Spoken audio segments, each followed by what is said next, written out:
नमस्कार, मैं हूं नीलेश कुमार और आप देख रहे हैं पुरवैया डीएनए। बिहार और अपराध का संबंध आजकल कुछ वैसे ही दिख रहा है जैसे जीतन राम मांझी और जेडीयू के संबंध है। वैसे जीतन राम मांझी की चर्चा जेडीयू को असहज कर देती है, उसी तरह देखिए बिहार में बढ़ते अपराध की चर्चा बदलते बिहार का सपना देखने वालों के लिए असहज स्थिति पैदा करती है। आजकल स्थिति यह है कि लॉकर या एटीएम का पासवर्ड मेडिकल या इंजीनियरिंग के सवालों से भी ज्यादा रटकर बैंक जाइए और लौटते वक्त सिर्फ पासवर्ड ही घर लेकर आइए, क्योंकि कोई नकाबपोश आपको जबरदस्ती रास्ते में दान करवा देगा। घर की स्थिति यह है कि कहीं बाहर से लौट कर आने पर कभी भी मेरे दिल की जगह मेरा घर एक खाली कमरा गाना गाने की नौबत आ सकती है। सरकार कह रही है कि वो सुरक्षा के लिए गंभीर है। गंभीरता एक ऐसा शब्द है जो आपको कभी भी धोखा दे सकती है और आप जीवन भर रिसर्च कर ये पता नहीं लगा सकते कि कोई कितना गंभीर है किसी विषय पर। वैसे झारखंड में भी देखिए ऐसी ही गंभीरता दिखाई जा रही है। जिनको आपने चुनाव में चुना वो ये नहीं चुन पा रहे हैं कि मंत्रिमंडल में चुने किसे, पर सवाल पूछने पर वो भी कह रहे हैं कि इस मामले में पार्टी गंभीर है। दूध की घटती मांग सबके लिए चिंता का विषय है। सरकार शराब की दुकानें खोलने में व्यस्त है, फिर भी वो आपकी सेहत के लिए कहती है गंभीर है। अब मोनोरेल का सपना दिखाया जा रहा है। चर्चा पहले भी हुई थी मोनोरेल के विषय में, पर वो जेडीयू आरजेडी के विलय की तरह अटकती रही। फिर भी इस बार सरकार कह रही है कि वो मोनोरेल के मामले में गंभीर है। तो इन्हीं सारी गंभीरताओं पर आज का डीएनए टेस्ट। सुरक्षा उन बुनियादी अपेक्षाओं में से है जिसको सुनिश्चित करना किसी भी सरकार की प्राथमिकता होनी चाहिए। आखिर आप सड़क पर चलते हुए ये सोच रहे हैं, और अगर आप सोच रहे हैं ये कि कोई ओवरटेक कर आपकी गाड़ी ना छीन ले, या आपका बच्चा जब स्कूल से लौट रहा हो तो उसके आने के बदले एक फोन कॉल आए और आपसे पैसे की मांग की जाए, या आप 2-4 दिनों के लिए बाहर जा रहे हैं और बाहर जाने के सारे उत्साह पर घर की चिंता हावी है, अगर आप ये सब सोचते हैं तो फिर ये दिखाता है या फिर ये इस बात की पुष्टि है कि आपके राज्य की सरकार आपके साथ होकर भी कहीं ना कहीं नहीं है। यही स्थिति देखिए आजकल बिहार में। और आपने भी नोटिस किया होगा आजकल अमन चैन जैसे शब्द बिहार के संदर्भ में पुरानी बातें लग रही हैं। पुलिस वालों के तबादले हो रहे हैं पर समस्या का समाधान नहीं हो रहा। सवाल है कि इसी ट्रेनिंग के साथ पुलिस वाले या जो भी पुलिस अधिकारी होते हैं वो किसी एक सरकार में अच्छा और दूसरे सरकार में ढीला कैसे हो जाते हैं। पुलिस लोगों से सहयोग की अपील भी करती है और अपनी तरफ से कोशिश भी करती है कि आरोप उस पर ना लगे, फिर भी देखिए आप नौबत ऐसी आ जा रही है कि सवाल पुलिस वालों पर उठने लगे। पर अहम बात यह है कि शासन की बागडोर संभालने वाले नेता कितनी संजीदगी से ऐसे विषयों को लेते हैं। आपकी सुरक्षा राजनीति के लिए क्या है या राजनेताओं के लिए क्या है? क्या वाकई आपकी चिंता की जा रही है, या खुद सुरक्षा से घिरे रहने वाले जो लोग हैं उनके लिए आपका मामला शून्य बटे सन्नाटा है? इन सवालों पर चर्चा करने से पहले एक रिपोर्ट दिखा रहे हैं और देखिए किस तरह से राजनीति हो रही है और सरकार का पक्ष क्या है इस पूरे मसले पर। देखिए, सुशासन शब्द का इस्तेमाल जितना नीतीश कुमार के लिए हुआ उतना शायद ही किसी और के लिए हुआ होगा। पर अब जब बिहार में जेडीयू की राजनीतिक तस्वीर बदल चुकी है तो सवाल एक बार फिर कानून व्यवस्था को लेकर खड़े हो रहे हैं। जेडीयू आरजेडी विलय कर बीजेपी से बेहतर शासन देने का दावा कर रहे हैं तो बिहार में बढ़ती आपराधिक घटनाएं बदतर स्थिति बयां कर रहे हैं, और अब तो राजनीतिक जमात भी असुरक्षित होने की बात कह रहा है। सरकार की सहयोगी आरजेडी के विधायक आरजेडी के ही सांसद पर हमला करवाने का आरोप लगा रहे हैं। यानी एक सूत्र में बंधने की तैयारी कर रहे आरजेडी जेडीयू का हर सूत्र कटघरे में खड़ा दिख रहा है। गवर्नेंस का पर्याय रहे नीतीश की पार्टी के लिए अब पेशानी पर बल की स्थिति है। बीजेपी इसे आरजेडी इफेक्ट कह रही है। राज्य की हालत अत्यंत दयनीय है। नीतीश कुमार जी और जीतन राम मांझी जी की लड़ाई में विकास का ही भंटाधार नहीं हुआ है, कानून व्यवस्था तो पूरी तरह ध्वस्त हो गया है। विशेषकर लालू प्रसाद यादव की सत्ता में सहभागिता ही अपराध की गारंटी है और कानून राज के ध्वस्त होने की गारंटी है। आंकड़ों के लिहाज से भी देखें तो बिहार अपराधियों को एक बार फिर आकर्षित करने लगा है, और इस बात पर राजभवन ने भी सरकार से संजीदा होने की अपील की है। यानी जो परिस्थिति राबड़ी देवी के जमाने में हुई थी वो एक बार फिर सामने है, पर जेडीयू के नेता इसे बीजेपी के विरोध से आगे देखने को तैयार नहीं है। इस संबंध में माननीय रामविलास पासवान जी, शाहनवाज हुसैन, राजीव प्रताप रूढ़ी जो राज्य के माननीय मुख्यमंत्री जीतन राम मांझी जी की कार्यशैली को बेहतर मानते हैं तो बेहतर रिपोर्ट देंगे। उनसे अच्छा रिपोर्ट कोई देने वाला नहीं है। ये तीनों नेता बेहतर रिपोर्ट देंगे तो हम तो उम्मीद यह करते हैं कि भारतीय जनता पार्टी को इन नेताओं से रिपोर्ट मंगवा लेना चाहिए। बिहार में लोगों की सुरक्षा का मुद्दा भी राजनीति की भेंट चढ़ता दिख रहा है। सवाल है कि 2015 की लड़ाई में क्या जनता के ये मुद्दे मुख्य धारा से गायब रहेंगे? ब्रिजम पांडे के साथ रूपेंद्र श्रीवास्तव, जी मीडिया पटना। और बिहार में कानून व्यवस्था और राजनीति पर चर्चा को आगे बढ़ाएं, उससे पहले आपको बिहार के मुख्यमंत्री जीतन राम मांझी का एक बयान सुनाते हैं। देखिए। ये राज्यपाल महोदय का कर्तव्य है कि यहाँ जो परिस्थितियाँ हैं उसका रिपोर्ट वो केंद्र में देते हैं। हमको पता नहीं है, आप ही लोगों के माध्यम से पता हुआ है कि राज्यपाल महोदय ने सरकार को लिखी है कुछ पॉइंट पर, और ये भी पता हुआ है कि उसका जवाब भी तैयार है, उसको हम लोग भेजेंगे। हम लोगों को जो भी घटनाएं घटी है उसमें इतना त्वरित काम किया है, इतना त्वरित काम किया है कि आज तक उतना त्वरित काम नहीं हुआ था, उससे ज़्यादा हम लोग नहीं कर सकते हैं। रही बात आगे की बात, जिसका उन्होंने कहा कि पर्सनल उनको रिव्यू करना चाहिए, हम आज शाम को या कल एक उच्च स्तरीय पुलिस विभाग की बैठक होम सेक्रेटरी के साथ करेंगे, जिसमें सारी समस्याओं पर विचार करेंगे। कानून व्यवस्था गिरा है नहीं, कानून व्यवस्था गिरी नहीं है। कानून व्यवस्था को गिराने का प्रयास किया जा रहा है। जैसे मुजफ्फरपुर में बात हुई, मुजफ्फरपुर में कोई 100 मोटर घटना नहीं घटी है, वहाँ घटना घटाई गई है। इस सब के पीछे कुछ तत्वों का हाथ है, उससे सतर्क रहने की जरूरत है, जिसकी चर्चा हम पार्टी में भी और सरकार में भी की। किसी भी सरकार के राज्य में अच्छे दिन की पहचान करने का एक तरीका यह भी है कि उस राज्य में अपराधियों को प्रशासन का कितना भय। इसी विषय में बिहार के तमाम मंचों से अपराध नियंत्रण पर भाषण दिए जाते रहे, तालियां भी खूब बजी हैं। पर इस बात को आप भी समझते हैं कि सुशासन किसी एक दिन या एक कार्यकाल की बात नहीं, बल्कि एक निरंतर प्रक्रिया है, और सरकार की जिम्मेवारी है कि यह व्यवस्था राज्य में हर हाल में ठीक रहे। तो आज जो बिहार की स्थिति है, उससे पहला सवाल ये कि क्या सरकार की पकड़ ढीली होती जा रही है और नियंत्रण में दरअसल कुछ है ही नहीं। इस सवाल का जवाब नेशनल क्राइम रिकॉर्ड्स ब्यूरो के आंकड़ों में मिलता है। 2014 के आंकड़े देखिए। मर्डर 2926, डकैती 439, डाका 1349, धोखाधड़ी 3929, चोरी 13737, अपहरण की घटनाएं 5000 से ज्यादा, बलात्कार 999, रोड डकैती 1128। ये तमाम आंकड़े देखिए आप। यानी हमारी या आपकी सुरक्षा के मुद्दे को किस तरह से ठंडे बस्ते में डाला जा रहा है या डाल दिया जाता है, उसका उदाहरण इन आंकड़ों के माध्यम से आपके सामने। लेकिन स्थिति आंकड़ों जो है वो आज की तारीख में आंकड़ों से भी कहीं ज्यादा है, और कहीं ज्यादा खराब उसको राजनीति कर रही है। अब देखिए जेडीयू का स्टैंड इस मसले में क्या है। अभी जो हमने आपको रिपोर्ट दिखाई उसमें आपने सुना होगा, जब जेडीयू से सवाल पूछा गया कि क्यों बिहार में ऐसी स्थिति है, तो जवाब मिला कि बीजेपी को मांझी पसंद है। फिर सवाल क्यों? तो क्या यह मान लिया जाए कि बिहार में जो भी आपराधिक घटनाएं बढ़ रही हैं उसके लिए सीधे तौर पर मांझी जिम्मेवार हैं, और एक मुख्यमंत्री के तौर पर जिम्मेवारी उनकी बनती भी है। पर क्या पार्टी भी ये मानती है कि मांझी अपनी जिम्मेवारी या जिम्मेदारी अच्छी तरह से नहीं निभा पा रहे? आखिर प्रवक्ता के इस बयान का क्या मतलब है कि मांझी बीजेपी को पसंद है? तो क्या यह भी मान लिया जाए कि पार्टी मांझी के साथ बिल्कुल भी खड़ी नहीं है? मान लीजिए ऐसा पार्टी मानती है कि मांझी के राज में सब कुछ ठीक नहीं चल रहा, ऐसे में सवाल यह भी है कि पार्टी को अगर लगता है कि बिहार में लोगों की परेशानी मांझी दूर नहीं कर पा रहे, तो उन्हें मुख्यमंत्री बनाए रखने की क्या मजबूरी है? और क्या किसी भी दल की मजबूरी इतनी हो सकती है कि वो राज्य की जनता के मुद्दे को ही पिछले पायदान पर धकेल दे? यानी स्थिति यह है कि सरकार की तरफ से संकेत यही मिल रहे हैं कि हम जानते हैं सब हैं, पर करेंगे कुछ भी नहीं। और सवाल किसी एक दल का नहीं है। ये ठीक है कि बीजेपी विपक्ष में है, पर क्या वो लोगों की सुरक्षा के मुद्दे पर गंभीर है, या वो भी सिर्फ राजनीतिक रोटी सेकने में लगी है? बीजेपी देखिए कहती है मांझी अच्छा काम कर रहे हैं, पर एक अच्छा काम करने वाले मुख्यमंत्री के शासनकाल में हत्याएं हो रही हैं या अपहरण हो रहे हैं, तो बीजेपी किस आधार पर तारीफ कर रही है, ये समझना मुश्किल है। यानी बीजेपी इस मुद्दे पर जो सोचती है या जो कहती है वो प्रेस कॉन्फ्रेंसेस के दायरे से बाहर कुछ भी नहीं दिखता। कुल मिलाकर स्थिति यही है कि हमारे आपके असुरक्षित होने की स्थिति को सुरक्षित राजनीति का जरिया बिहार में बना दिया गया। आगे बढ़ते हैं।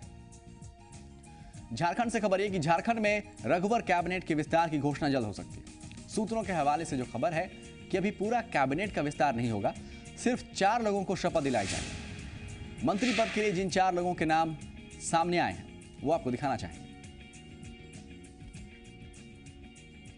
जमशेदपुर पश्चिम से विधायक सरयू राय, मधुपुर से विधायक राज परिवार, कोडरमा से विधायक नीरा यादव, छतरपुर से विधायक राधा कृष्ण किशोर, ये तमाम नाम हैं जो चर्चा में हैं। सूत्रों के मुताबिक कही जा रही है बात कि ये मंत्रिमंडल में शामिल हो सकते हैं। आपको दिखाने की हम कोशिश कर रहे हैं। अब ये कहा जा रहा है कि रघुवर दास दिल्ली में हैं तो बीजेपी के प्रचार के लिए हैं, लेकिन बुधवार को रघुवर दास ने दिल्ली में बीजेपी के लिए कहीं भी वोट नहीं मांगा, बल्कि दिन भर पार्टी के वरिष्ठ नेताओं से मिलते रहे और मंत्रिमंडल के सहयोगियों का नाम तय करने में जुटे भी रहे। बता दें आपको कि रघुवर कैबिनेट में 7 मंत्रियों के पद इस वक्त खाली है। अगर पहले विस्तार में 4 लोगों को ही शपथ दिलाई जाती है तो 3 पद रिक्त रहेंगे। इस संबंध में सूत्रों का कहना है कि जेवीएम और दूसरे दलों से आने वाले विधायकों के लिए संभावना बचा कर रखी जा रही है कि मान लीजिए पार्टी में अगर टूट कर आते हैं तो उनको जगह दी जा सकती है मंत्रिमंडल में, ऐसी संभावना है। झारखंड में रघुवर सरकार की शपथ लिए 1 महीना हो चुका है, लेकिन कैबिनेट का विस्तार नहीं हुआ। कैबिनेट में अब भी देखिए 7 मंत्रियों के पद खाली, जिस पर विपक्ष लगातार हमला बोल रहा है और सरकार बचाव कर रही है। इस बीच सूत्रों के हवाले से जो नाम सामने आ रहे हैं उनके बारे में जानना थोड़ा जरूरी है कि आखिर क्यों उन्हें मंत्री पद की जिम्मेवारी दी जा सकती है या दी जा रही है। तो सबसे पहले बात करते हैं सरयू राय की। बीजेपी के वरिष्ठ नेता, इनके पक्ष में क्या क्या बातें हैं वो आपको हम मोटे मोटे तौर पर बताना चाहेंगे। सरयू राय बीजेपी के बड़े नेता हैं, वरिष्ठ नेता है। झारखंड से जुड़े मुद्दों पर बेहतर इनकी पकड़ है, विवादों में कभी रहे नहीं है, कोई बड़ा विवाद इनके नाम से जुड़ा नहीं। शीर्ष नेतृत्व के प्रति आस्थावान है लगातार और बीजेपी के विरोधियों की पोल खोलने में माहिर है। सरयू राय के पक्ष में बात जा सकती है।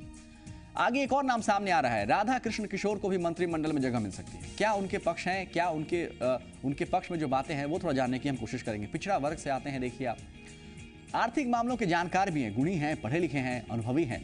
कांग्रेस से दरकिनार किए जाने के बाद भी छवि को उन्होंने अपने बनाए रखा। ये अहम बात है, कांग्रेस का दामन उन्होंने छोड़ा, लेकिन इसके बावजूद देखिए कि उनकी अपनी एक वैल्यू है, अपना महत्व है उनका। और पलामू प्रमंडल से आते हैं। रघुवर कैबिनेट में पलामू से अभी तक कोई मंत्री नहीं है, ये भी एक वजह हो सकती है कि उन्हें मंत्रिमंडल में जगह दी जा सकती है। अनुभवी और जानकार हैं, ये उनके पक्ष में बात जा सकती है। 5वीं बार विधायक बने हैं, ये भी अहम बात, और ये भी तब जब देखिए कांग्रेस की हालत खराब रही है। अब बात करते हैं अगले नाम की जो मंत्रिमंडल में शामिल हो सकते हैं, नीरा यादव। पहली बात यह कि योग्य और पढ़ी लिखी महिला है और इसी बहाने बीजेपी एक संदेश भी दे सकती है। महिला सशक्तिकरण का नारा सिर्फ नारे तक सीमित नहीं है। दूसरी अहम बात यह है कि रघुवर कैबिनेट में महिला प्रतिनिधित्व को बैलेंस करती हुई दिखाई दे सकती है। आरजेडी की अन्नपूर्णा देवी को हराकर विधानसभा पहुंची, ये भी एक बड़ी बात, क्योंकि वो राज्य सरकार में मंत्री थी। उत्तरी छोटा नागपुर क्षेत्र से आती हैं। बेदाग और ईमानदार छवि की बात जब होती है तो इनका नाम भी सामने आता है, इसलिए इनकी बात सामने आती है। अब राज परिवार की बात करते हैं। संथाल से आते हैं, वो इलाका जो हेमंत सोरेन का गढ़ या शिबू सोरेन का गढ़ रहा है, उसमें मौका दिया जा सकता है इनको, ताकि उस क्षेत्र के लिए कुछ करें। मधुपुर से हाजी हुसैन अंसारी साहब को हरा कर आए। एक बार फिर से वही लॉजिक, वही तर्क कि उन्होंने एक मंत्री को हराया। बेदाग और ईमानदार छवि है, इसलिए भी इनको मंत्रिमंडल में जगह दी जा सकती है। मोटे मोटे तौर पर ये 4 नाम हैं, और अगर ये 4 लोग मंत्रिमंडल में या मंत्री पद की शपथ लेते हैं तो इसके बाद भी 3 पद खाली रहेंगे। 3 पदों के बारे में कहा जा रहा है कि जेवीएम और कांग्रेस से टूटकर बीजेपी में आने वालों को दिया जाएगा। अगर इस खबर में सच्चाई है तो ये साफ है कि बीजेपी जोड़ तोड़ में लगी हुई है और उसने अभी तक आस नहीं छोड़ी है कि जेवीएम और कांग्रेस के विधायक बीजेपी में शामिल हो जाएं, विलय हो जाएं। मगर ये आसान भी नहीं है, क्योंकि जेवीएम और कांग्रेस पहले ही इस तरह की संभावनाओं को खारिज कर चुकी है। देखना है कि किंतु परंतु के बीच झारखंड की राजनीति किस दिशा में जाती है। छोटा सा ब्रेक, हाजिर होता है।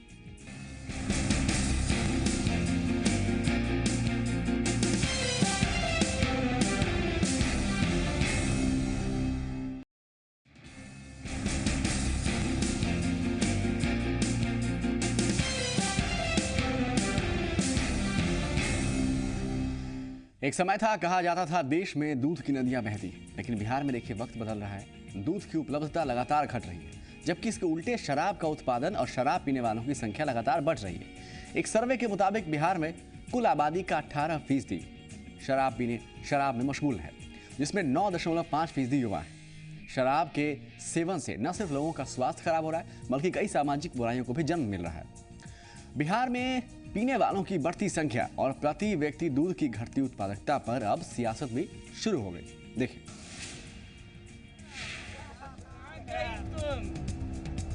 तुम्हारा चाहने वाला आया है पारो। बिहार में पियक्कड़ों की संख्या लगातार बढ़ रही है। करीब 1 करोड़ लोग प्रतिदिन शराब पीते हैं। शराब की बिक्री से सरकार को जमकर कमाई हो रही है, लेकिन हैरान करने वाली बात यह है कि शराब के मुकाबले दूध पिछड़ रहा है।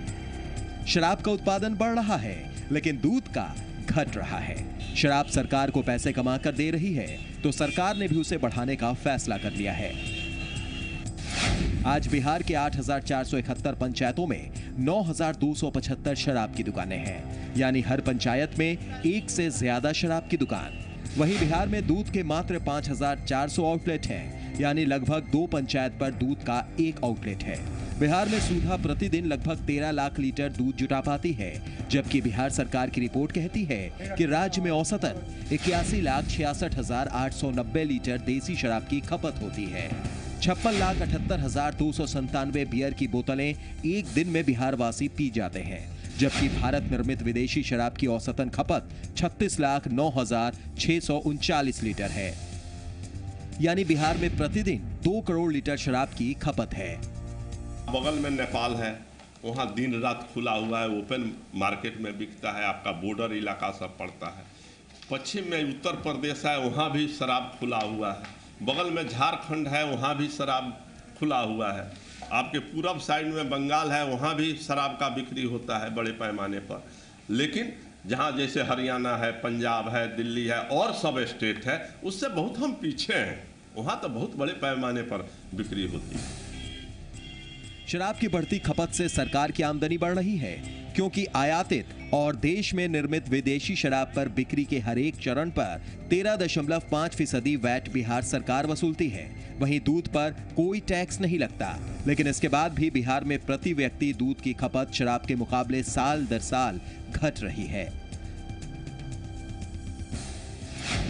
साल 2005-2006 में 154 ml प्रति व्यक्ति दूध की खपत थी, जबकि 112 ml प्रति व्यक्ति शराब की खपत थी।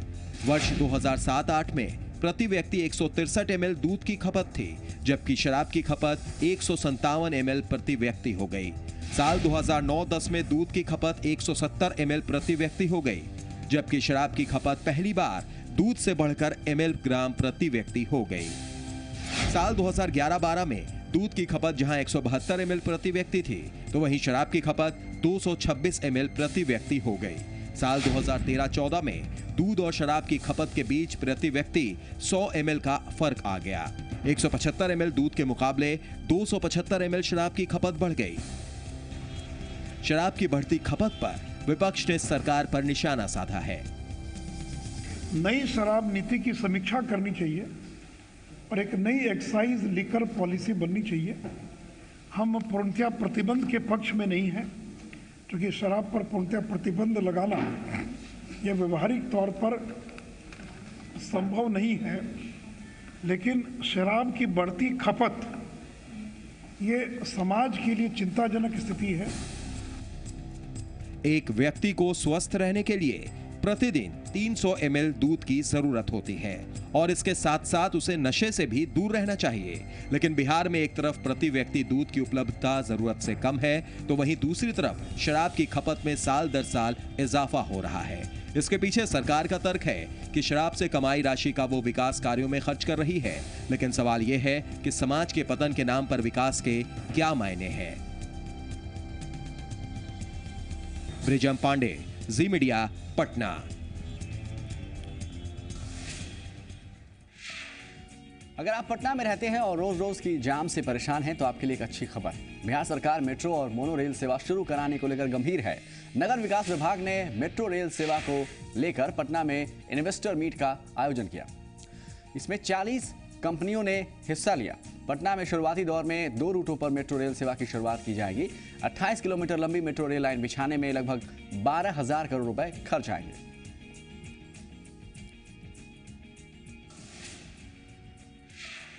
बात मोनोरेल सेवा की करें। मोनोरेल के 10 किलोमीटर पथ के निर्माण पर 24 से 36 माह का समय लगता है और प्रति किलोमीटर के निर्माण पर 200 से 300 करोड़ रुपए का खर्च होगा। मोनोरेल में यात्रियों को ढोने की क्षमता एक दिशा में प्रति घंटा 28 से 32,000 लोगों की होती है। पटना के लिहाज से मोनोरेल सेवा वरदान साबित होगी, क्योंकि ये सड़क परिवहन का बेहतर विकल्प होगा। मोनोरेल सेवा शुरू होने के बाद राजधानी को जाम से निजात डेफिनेटली मिल जाएगा। तो उम्मीद है कि सिर्फ कागज पर ही नहीं बल्कि मोनोरेल बिहार में सचमुच में देखने को मिले। डीएनए देखने के लिए बहुत बहुत शुक्रिया।